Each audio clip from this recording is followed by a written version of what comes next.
Section 14 rule against perpetuity, शाश्वत काल के विरुद्ध नियम। सबसे पहले समझे शाश्वत काल क्या है या परपेचुइटी क्या है। परपेचुइटी एक इनडेफिनिट पीरियड है, अनिश्चित, नॉट डिसाइडेड, अनएंडिंग पीरियड,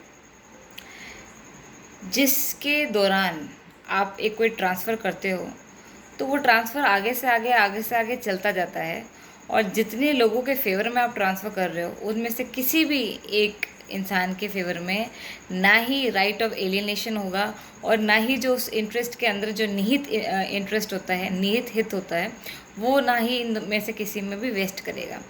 ऐसा कोई अनिश्चित समय के लिए अगर कोई ट्रांसफ़र करा जाए तो क्या ऐसा ट्रांसफ़र वैलिड इन लॉ होगा या नहीं होगा। पहली बात, अगर ऐसा ट्रांसफ़र वैलिड है तो क्या लॉ ने इसके ऊपर कोई कैप लगाई है, कोई समय अवधि लगाई है कि भाई इतना तक का जो है आप एक पीरियड रख सकते हैं जिसके लिए आप जो है रिमोटनेस ऑफ वेस्टिंग कर सकते हो, इंटरेस्ट को वेस्ट करने के लिए आप पोस्टपोन कर सकते हो।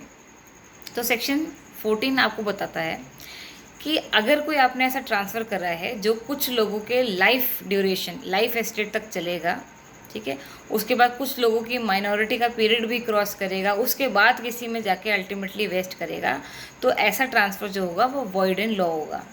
तो बात ये आती है कि अगर कोई इंसान अपनी प्रॉपर्टी को बहुत लंबे समय तक जो है बांध के रखना चाहता है तो वो लंबा पीरियड क्या है। लॉ ने बोला है ऐसा पीरियड, अगर सबसे ईजीएस्ट वे में समझना हो तो सबसे ईजीएस्ट वे में हम ये बोल सकते हैं, तो ये पीरियड होगा 1 generation plus 18 years of minority.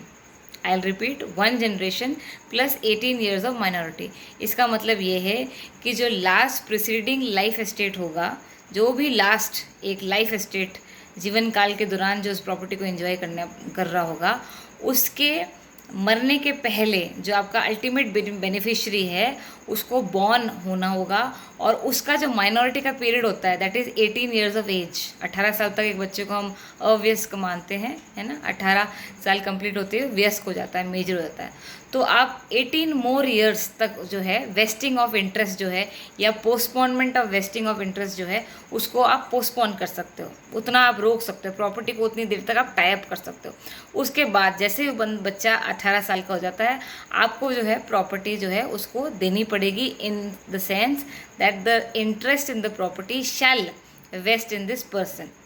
अब बात आती है कि अगर वो बच्चा 18 साल के पहले मर जाएगा तो प्रॉपर्टी वापस रिवर्ट बैक करेगी या प्रॉपर्टी आगे उस बच्चे के लीगल सर्वाइवर्स के पास चली जाएगी।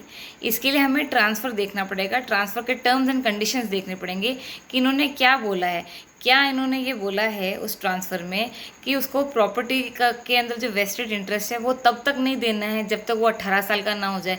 अगर ऐसी कोई सिचुएशन है तो उस केस में आपको 18 ईयर्स तक वेट करना पड़ेगा। सेक्शन 13 का एक्सटेंशन है सेक्शन 14। इसके अलावा सेक्शन 13 जो बेयर एक्ट में है आप उसको एक बार पढ़िए, सेक्शन 14 जो है बेयर एक्ट में आप उसको एक बार उसको भी पढ़िए, आपको समझ में आ जाएगा। Thank you.